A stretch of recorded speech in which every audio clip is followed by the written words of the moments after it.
தாரமர் கொன்றையும் செண்பகமாலையும் சாற்றும் தில்லை ஊரதம் பாகத்து உமைமைந்தனே உலகேழும் பெற்ற ஷீரபிராமி அந்தாதி எப்போதும் என் சிந்தையுள்ளே காரமர் மேனி கணபதியே நிற்க கட்டுரையே.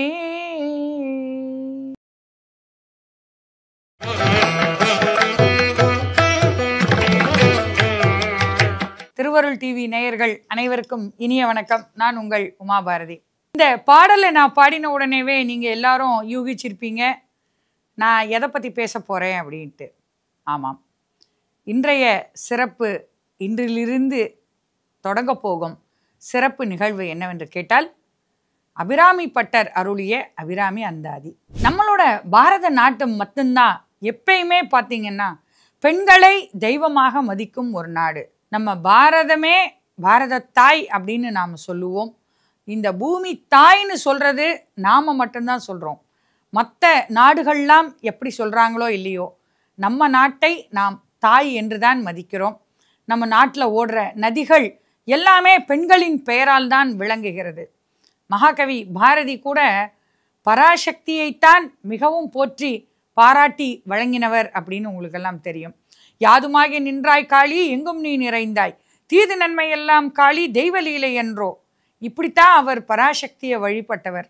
அப்பேற்பட்ட அந்த ஆதி பராசக்தி ஒரு தவறுதலாக பேசின ஒரு பக்தனுக்காக அந்த தவறையே சரி செய்த நிகழ்வுதான் இந்த அபிராமி அந்தாதியின் துவக்கம் அப்படின்னு நாம சொல்லணும். நாம நிகழ்ச்சிக்குள்ள போயிடலாம். அபிராமி பட்டர் எழுந்ததுதான் அபிராமி அந்தாதி அப்படின்னு நமக்கெல்லாம் நன்றாக தெரியும். மயிலாடுதுறைக்கும் காவிரிப்பூம் பட்டினத்துக்கும் நடுவுல இருக்கிற ஊர் தான் திருக்கடையூர். அந்த திருக்கடையூரில் அருள் பாலிப்பவள் தான் அன்னை அபிராமி. அமிர்தகடேஸ்வரர் என்பது அந்த சிவனுக்கான பெயர். ஏனென்றால் நாம் அமிர்தம் என்றாலே நமக்கெல்லாம் தெரியும், ஒரு இறப்பில்லாத தன்மையை கொடுக்கக்கூடிய ஒரு மருந்து தான் அமிர்தம்.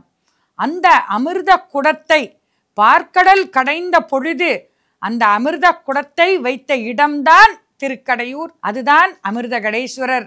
அந்த திருக்குடமே அந்த சிவனாக மாறிய அந்த தலம்தான் திருக்கடையூர். அமிர்தகடேஸ்வரர் அன்னையின் பெயர் அபிராமி. அந்த அபிராமி பெயரில் பாடப்பட்டதுதான் அபிராமி அந்தாதி. அந்தாதி என்றால் நமக்கெல்லாம் நன்றாக தெரியும், ஒரு பாடல் எந்த வரியில் முடிகிறதோ அதன் தொடக்கம் அடுத்த பாடலுக்கு வர வேண்டும். ஒரு பாடலின் இறுதி வார்த்தை அடுத்த பாடலின் தொடக்கமாக வர வேண்டும். இதுதான் அந்தாதி. இந்த மாதிரியாக அநேக கவிஞர்கள் அந்தாதி கவிதைகள் நிறைய எழுதியிருக்கிறார்கள். ஏன் காரைக்கால் அம்மையாரே அற்புத திருவந்தாதி என்று அழகாக எழுதியிருக்கிறார்கள்.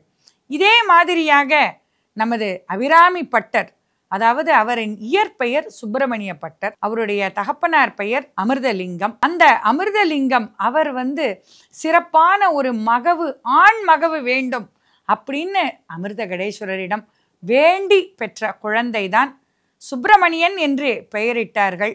அந்த சுப்பிரமணியன் தான் பின்னாளில் அபிராமி பட்டர் என்ற சிறப்பு பெயர் பெற்றவர். இந்த சுப்பிரமணியன் வளர்ந்து வந்த காலம் எல்லாமே அபிராமியின் தொண்டுக்கு மட்டுமே தன்னை ஆட்கொள்ள வேண்டும் என்ற ஒரு நிலையில் தான் வளர்ந்து வந்தார்.